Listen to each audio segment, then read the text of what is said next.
गांव की ठंडी और शांत रात में चांद बादलों से ढका हुआ था। गली की पीली स्ट्रीट लाइट्स टिमटिमा रही थीं और ज्यादातर लोग गहरी नींद में थे।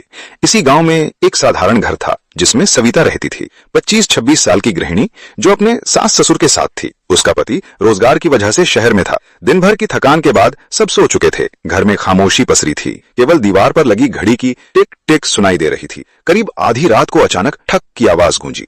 सविता की नींद टूटी। पहले तो उसने सोचा शायद हवा से खिड़की हिली हो, पर कुछ ही देर बाद खटर पटर की आवाज आने लगी। उसका दिल जोर जोर से धड़कने लगा।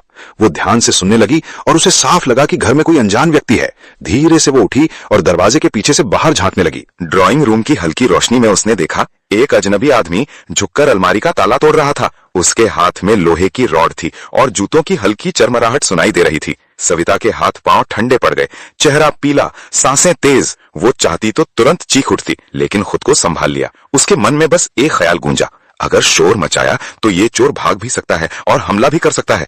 सविता ने तुरंत दिमाग चलाया। धीरे धीरे वो कमरे से बाहर निकली और दबे पांव दरवाजे तक पहुंची। चोर पूरी तरह ताले पर झुका हुआ था। उसे लगा कोई नहीं देख रहा। अचानक सविता ने बाहर से दरवाजा बंद किया और मजबूत कुंडी चढ़ा दी। अब चोर कमरे में कैद हो चुका था। अंदर से धमाकेदार आवाजें आने लगी, धड़ाम धड़ाम। चोर दरवाजा पीटते हुए चिल्लाया, दरवाजा खोल, मुझे निकलने दे वरना अच्छा नहीं होगा।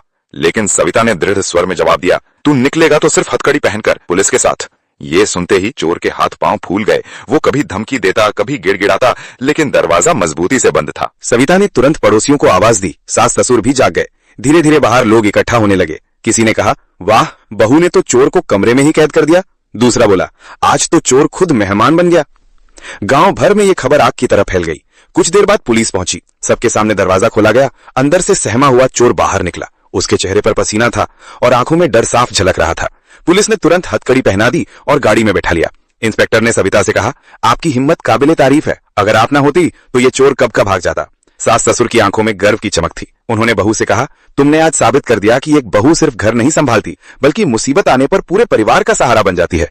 उस रात की घटना ने पूरे गांव को एक सीख दी। सबको समझ आया, साहस और सूझबूझ ही सबसे बड़ी ताकत है। सविता ने